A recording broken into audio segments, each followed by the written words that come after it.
Welcome to the Learning Pines YouTube. We hope this video helps. In this video, I will explain how to replace a Hyundai Sonata starter.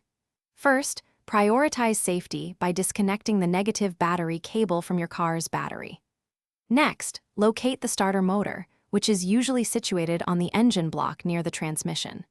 Before you begin, ensure you have all the necessary tools, including a set of wrenches, a ratchet, and appropriate sockets, to make the process smooth and efficient. Now, let's get to removing the old starter.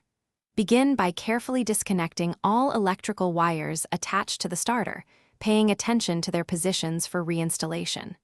Then, use your ratchet and socket to unbolt the starter's mounting bolts. There are typically 2 or 3 of them.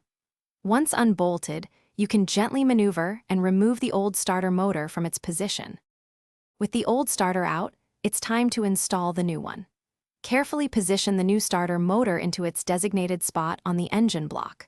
Once aligned, securely fasten the mounting bolts you removed earlier, ensuring they are tightened to the manufacturer's specifications.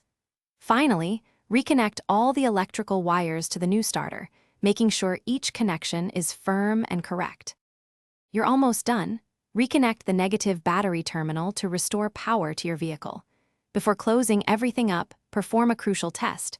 Try starting your engine to ensure the new starter is functioning correctly. Listen for a strong crank and a smooth start. If all goes well, you've successfully replaced your starter.